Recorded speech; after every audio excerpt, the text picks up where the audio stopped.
ഇപ്പൊ ബാലിയെ നേരിട്ട് പോയി രാമൻ ഒരു നാഗാസ്ത്രം ഉപയോഗിച്ചു അല്ലെങ്കിൽ ബ്രഹ്മാസ്ത്രം ഉപയോഗിച്ചു വധിച്ചു എന്നൊരു കഥ അതിനകത്ത് ചേർത്ത് വെച്ചാൽ ഇപ്പൊ എത്ര പേര് അത് സന്തോഷത്തോടുകൂടി വായിക്കും?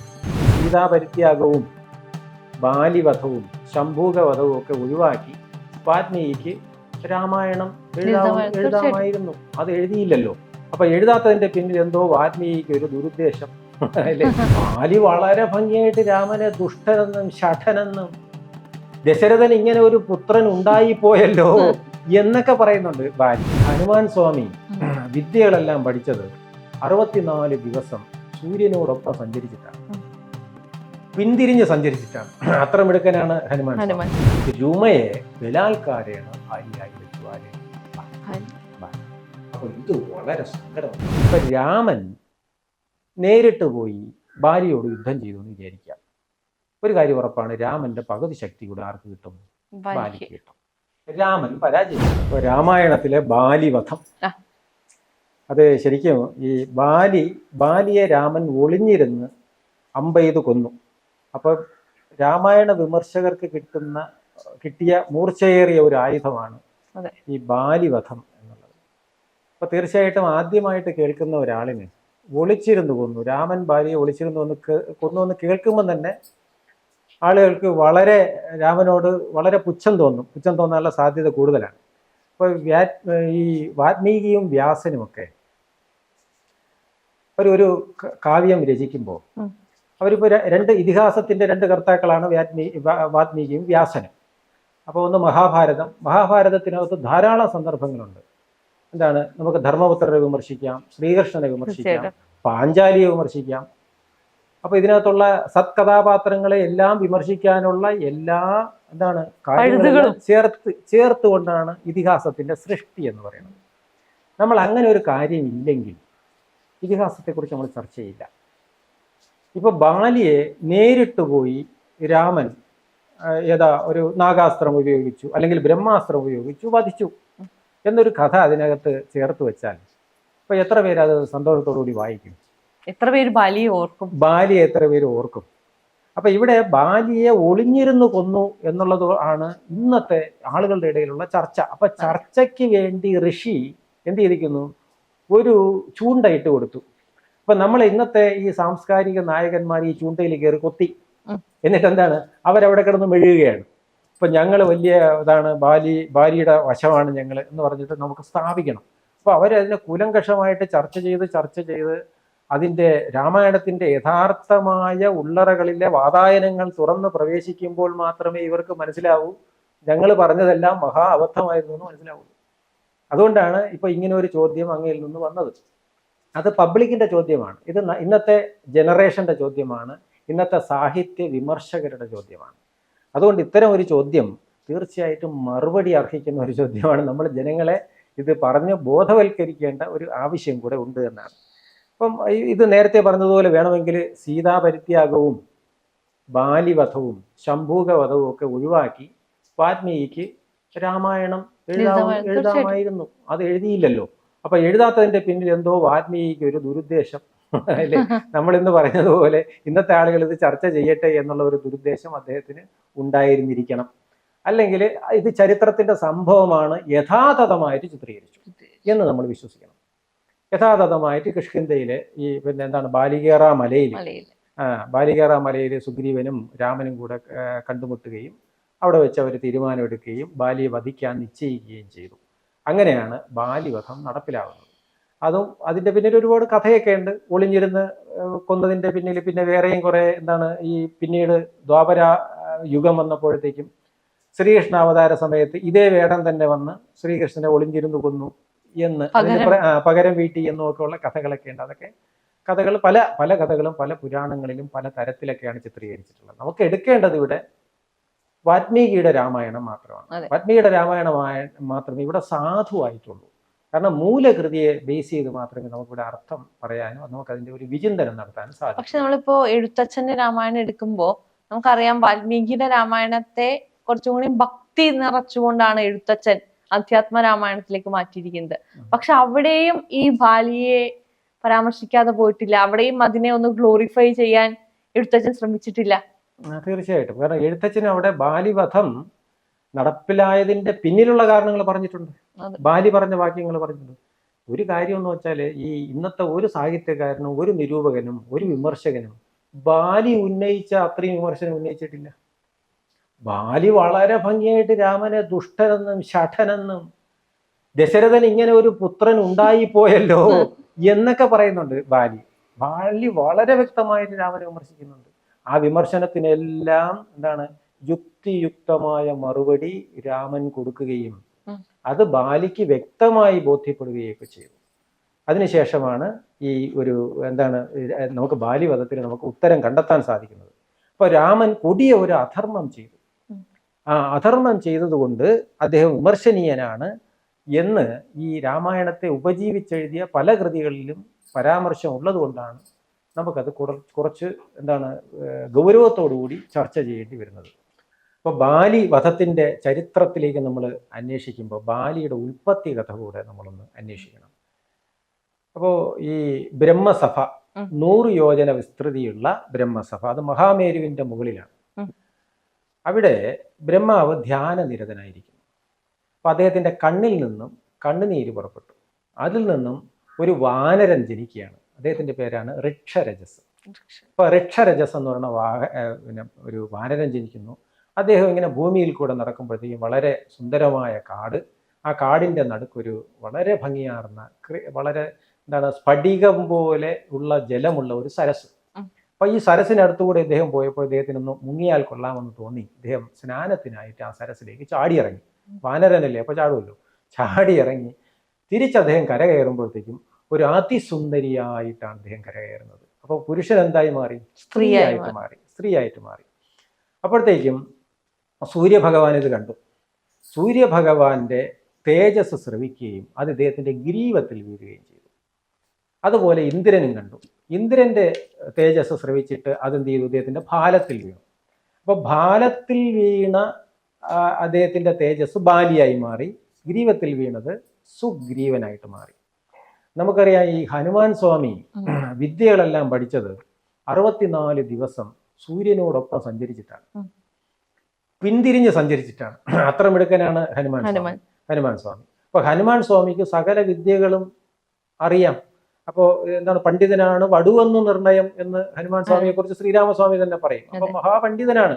കാരണം എന്താണ്? സൂര്യന്റെ അടുത്ത് എന്താണ് വിദ്യകളെല്ലാം പഠിച്ചത്. അതുകൊണ്ട് തന്നെ സുഗ്രീവന് ആവശ്യമായിട്ടുള്ള ആള് ഹനുമാൻ സ്വാമിയാണെന്ന് മനസ്സിലാക്കിയിട്ട് ഹനുമാൻ സ്വാമിക്ക് ആരെ കൊടുത്തു? സുഗ്രീവനെ കൊടുത്തു ഇദ്ദേഹം. അപ്പൊ ഇന്ദ്രന് മനസ്സിലായി ഇവർ തമ്മിൽ നാളെ, കാരണം പരസ്പരം യുദ്ധം ഉണ്ടാവണമെങ്കിലും, അപ്പോൾ ഒരു നല്ല ഒരു സ്വർണ്ണമാല, വളരെ ഭംഗിയുള്ള ഒരു മാല, അദ്ദേഹത്തിന്റെ ആയുസ്സിന് സഹായിക്കുന്ന ഒരു മാല എന്ത് ചെയ്തു? ബാലിക്ക് ഇന്ദ്രന് കൊടുത്തു. അങ്ങനെ ഇവർ രണ്ടുപേരും വളരെ ഐശ്വര്യസമ്പൂർണമായിട്ട് കിഷ്കിന്ധ രാജ്യം ഋഷരജസിന് ശേഷം ഭരിച്ചു വരികയാണ്. ഈ ഭരിച്ചു വരുന്ന കാലഘട്ടത്തിലാണ് എന്താണ് ബാലിയോട് ഒരു യുദ്ധത്തിന് പുറപ്പെടേണ്ടി വരുന്നത്. അതിന് പിന്നിലുള്ള ഒരു കഥ എന്ന് പറയുന്നത് ഈ ദുന്ദുഭി എന്ന് പറയുന്ന ഒരു രാക്ഷസൻ. ആ ദുന്ദുഭിയുമായിട്ട് ഇദ്ദേഹത്തിന് യുദ്ധം ഉണ്ടായി ബാലിക്ക്. ആ യുദ്ധം ഉണ്ടായത് ഒരു സ്ത്രീ വിഷയത്തിലാണ്. അപ്പോൾ ഇദ്ദേഹത്തിന് ബാലിയുടെ സ്വഭാവമാണ് ആ ഒരു ചെറിയ വിശേഷണം കൊണ്ട് കാണിക്കുന്നത്. അപ്പോൾ ബാലി എന്ത് ചെയ്തു? ഈ ദുന്ദുഭിയെ വധിച്ചു. ദുന്ദുഭിയെ വധിച്ചതിൻ്റെ എല്ലൻ കൂട്ടങ്ങളാണ് രാമൻ കാലുകൊണ്ട് ചവിട്ടി എറിയുന്നത്. അതൊക്കെ നമുക്ക് രാമായണത്തിൽ കാണാൻ സാധിക്കും. അപ്പോൾ ഇദ്ദേഹത്തിൻ്റെ ജ്യേഷ്ഠൻ്റെ മകനാണ് മായാവി. അപ്പോൾ മായാവിക്ക് ഇദ്ദേഹത്തിനോട് അടങ്ങാത്ത വൈരം ഉണ്ടായിരുന്നു ബാലിയോട്. അപ്പോൾ ബാലിയെ വന്ന് എന്ത് ചെയ്യുന്നു? യുദ്ധത്തിന് വെല്ലുവിളിക്കുന്നു. അങ്ങനെ യുദ്ധത്തിന് വെല്ലുവിളിച്ചു ഇദ്ദേഹം. ഇവർ രണ്ടുപേരും കൂടെ, സുഗ്രീവനും ബാലിയും കൂടെ മായാവിയെ ഓടിക്കുകയാണ്. അപ്പം നമ്മൾ നേരത്തെ നമുക്കറിയാം ഈ ബാലിക്ക് എതിർപക്ഷത്തിൻ്റെ പകുതി ശക്തി കൂടെ കിട്ടും. ആരോടാണ് യുദ്ധം ചെയ്യുന്നത് അയാളുടെ പകുതി ശക്തി കൂടെ ബാലിക്ക് കിട്ടും. ബാലിക്ക് കിട്ടുമെന്ന് മാത്രമല്ല ബാലി അതിശക്തനുമാണ്. അപ്പൊ ഈ രണ്ടും കൂടെ ആകുമ്പോഴത്തേക്കും എതിരാളികൾ വളരെ എളുപ്പമാണ്. അപ്പൊ മായാവി ആയതുകൊണ്ട്, മായാവി വളരെ മായാവി എന്ന് പറയുമ്പോൾ മായാവിദ്യകൾ അറിയുന്ന ആളാണ് മായാവി. അതുകൊണ്ട് മായാവി ഇദ്ദേഹത്തിന് വെല്ലുവിളിക്കാൻ കാരണം ഈ ശക്തിയൊക്കെ അറിഞ്ഞാൽ എൻ്റെ മുമ്പിൽ അത് വില പോവില്ല എന്ന് വിചാരിച്ചിട്ടാണ്. അത് സുഗ്രീവനും അറിയാം. അപ്പൊ ഇവർ രണ്ടുപേരും കൂടെ ഇദ്ദേഹത്തിനെ ഈ മായാവിയെ ഓടിച്ചപ്പോഴത്തേക്കും മായാവി ഒരു വലിയ ഗുഹയിലേക്ക് കയറി വിളിച്ചപ്പോൾ സുഗ്രീവനോട് അനുജനോട് ബാലി പറയുകയാണ്, നീ ഇവിടെ നിൽക്കുക, ഞാൻ പോയിട്ട് ഇവനെ കണ്ടുപിടിച്ച് ഇവനെ വധിക്കും.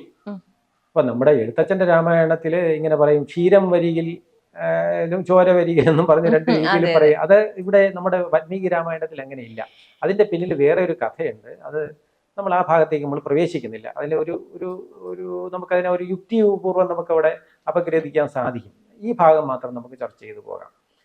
ഇവിടെ ഗുഹയിലേക്ക് പ്രവേശിക്കുന്ന മായാവിയെ പിന്തുടർന്ന് ഏതാണ്ട് 1 വർഷം അതിനകത്ത് കടന്ന് യുദ്ധം ചെയ്യാൻ.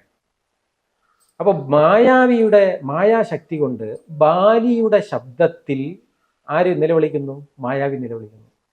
അപ്പൊ മായാവി നിലവിളിക്കുന്ന, മായാവിയാണ് അവിടെ കൊല്ലപ്പെടുന്നത്. പക്ഷെ മായാവി നിലവിളിക്കുന്ന ആരുടെ ശബ്ദത്തിലാണ്? ബാലിയുടെ ശബ്ദത്തിലാണ്. എന്നിട്ട് ചോരയും പുറത്തു വന്നു. അപ്പോൾ സുഗ്രീവന് മനസ്സിലായത് എന്താണ്? ബാലി മരിച്ചു. കാരണം ആ മായാവിയെ കൊണ്ട് ബാലിയെ വധിക്കാൻ കഴിയും. അതുകൊണ്ട് അദ്ദേഹം എന്ത് ചെയ്തു? ഒരു വലിയ കുന്നുപോലത്തെ ഒരു പാറയെടുത്ത് ഈ ഗുഹാദ്വാരം, ബിലദ്വാരം എന്നാണ് പറയുന്നത്, ബിലദ്വാരം അടച്ചു. അടച്ചതിന് ശേഷം ഇദ്ദേഹം എന്ത് ചെയ്തു? നേരെ തിരിച്ചു വന്ന് അടച്ചുപോയി വാഴുക നീ എന്ന് ഇതിനകത്ത് പറയും. എഴുത്തച്ഛന്റെ രാമായണത്തിൽ പറയുന്നത്, ഞാൻ എന്താണ്, ക്ഷീരമാണ് വരുന്നതെങ്കിൽ മായാവി പോയി എന്നും ചോരയാണ് വരുന്നതെങ്കിൽ ഞാനാണ് മരിച്ചു എന്നും നീ വിചാരിച്ചു കൊള്ളുക. എങ്കിൽ നീ ഗുഹാമുഖം അടച്ചു പോയി വാഴുക. കാരണം ഗുഹാമുഖം അടച്ചാൽ മായാവിക്ക് പുറത്തിറങ്ങാൻ പറ്റില്ല. അപ്പൊ അതുകൊണ്ട് എന്താണോ ജ്യേഷ്ഠൻ പറഞ്ഞത് അത് പ്രകാരം മാത്രമേ ഇവിടെ എന്ത് ചെയ്യുന്നുള്ളൂ? സുഗ്രീവൻ ആ നിലവിളി ശബ്ദം കേട്ടതോടുകൂടി ഗുഹാമുഖം അടയ്ക്കുന്നു, തിരിച്ച് കൊട്ടാരത്തിൽ വരുന്നു. അവിടെ എന്താണ്, രാജാവായിട്ട് താമസിക്കുന്നു. രാജാവായിട്ട് ഇദ്ദേഹം താമസിക്കണമെന്ന്, രാജാവായിട്ട് വാഴണമെന്ന് ഇദ്ദേഹം ആഗ്രഹിച്ചതല്ല.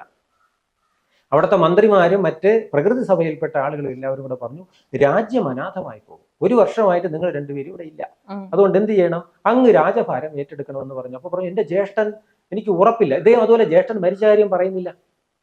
സുഗ്രീവൻ വന്നിട്ട് ജ്യേഷ്ഠൻ മരിച്ചുപോയി എന്നുള്ള കാര്യം ഇവിടെ പറയുന്നില്ല. ഈ യുദ്ധത്തിൽ വധിക്കപ്പെട്ടു എന്നുള്ള കാര്യം പറയുന്നില്ല. എന്തുകൊണ്ടാ? പറയാനൊരു ഇദ്ദേഹത്തിനൊരു ഇതുണ്ടാകും, ഉറപ്പില്ല. അതുകൊണ്ട് പറയുന്നില്ല. പറഞ്ഞില്ലെങ്കിലും എന്ത് ചെയ്യുന്നു? ഈ മന്ത്രിമാർ ഊഹിക്കാനും കാര്യങ്ങൾ മനസ്സിലാക്കാനും കഴിവുള്ളവരാണല്ലോ അതിനകത്തുള്ളവർ. അവർ പറഞ്ഞു, അദ്ദേഹത്തിനെ നമുക്ക് നഷ്ടപ്പെട്ടിരിക്കാം, അതുകൊണ്ട് അങ്ങ് തന്നെ രാജ്യഭാരം ഏറ്റെടുക്കുക എന്ന് പറഞ്ഞ് അദ്ദേഹം രാജ്യഭാരം ഏൽക്കുന്നു. ഈ രാജ്യഭാരം ഏൽക്കുന്ന സമയത്ത് ഇദ്ദേഹം താരയുമായിട്ട് യാതൊരു ബന്ധമുള്ളതായിട്ട് വാൽമീകി രാമായണത്തിൽ പറയുന്നില്ല. പക്ഷെ നമ്മുടെ ആളുകൾ അവിടെ ആരോപിക്കുന്നുണ്ട് താരയുമായിട്ട് ഇദ്ദേഹം ഒരുമിച്ച് രമിച്ചു കഴിഞ്ഞു എന്നാണ്. അങ്ങനെയല്ല, ഇദ്ദേഹത്തിന് രുമ എന്ന് പറയുന്ന ഒരു ഭാര്യ അപ്പോൾ തന്നെ ഉണ്ട്. അപ്പൊ അങ്ങനെ ഇരിക്കവേ എന്താണ്, ബാലി ഈ ഇദ്ദേഹത്തിനെ, മായാവിയെ പരാജയപ്പെടുത്തിയതിനു ശേഷം ഈ ഗുഹാമുഖത്തിന്റെ എന്താണ്, അതിന്റെ മുഖം നോക്കി നടക്കുകയാണ്. ഗുഹയുടെ മുഖം നോക്കി നടക്കുകയാണ്. ഗുഹയുടെ മുഖം കാണാനില്ല. എന്തുകൊണ്ട് കാണാനില്ല? ഇവിടെ വലിയൊരു കുന്നുപോലത്തുള്ള പാറയെടുത്ത് അടച്ചിരിക്കുകയാണ്. അദ്ദേഹത്തിന് കാണാൻ പറ്റില്ല. അതുകൊണ്ട് വളരെ പ്രയാസപ്പെട്ട് ഇദ്ദേഹം കുറേ ദിവസങ്ങൾ എടുത്തിട്ടാണ് ഈ മുഖം കണ്ടുപിടിക്കുന്നതും. ഈ കുന്നിനെ ചവിട്ടി എറിഞ്ഞിട്ടാണ് ബാലി വരുന്നതും. ബാലി ഇങ്ങനെ വരുമ്പോഴത്തേക്കും തന്നെ അറിഞ്ഞു ഇവിടെ സുഗ്രീവൻ അങ്ങ് എന്താണ്, രാജാവായിട്ട് അങ്ങ് വാഴുകയാണെന്ന് മനസ്സിലാക്കി. അപ്പോൾ നേരെ ഇവിടെ വന്ന് പിന്നെ സുഗ്രീവനെ കണ്ടു. സുഗ്രീവനെ കണ്ടപ്പോൾ സുഗ്രീവൻ എന്ത് ചെയ്തു? ഓടി പേടിച്ച് വന്നിട്ട്, സുഗ്രീവൻ അപ്പോൾ എന്ത് ചെയ്യാൻ സാധിക്കും? സുഗ്രീവന്റെ കയ്യിലാണ് സൈന്യം. സുഗ്രീവന്റെ കയ്യിൽ വളരെ ശക്തിയുണ്ട്. ബാലിയോടൊപ്പം എതിരാടാനുള്ള ശക്തി സുഗ്രീവനുണ്ട്. കൂടാതെ സൈനിക ശക്തിയുണ്ട്.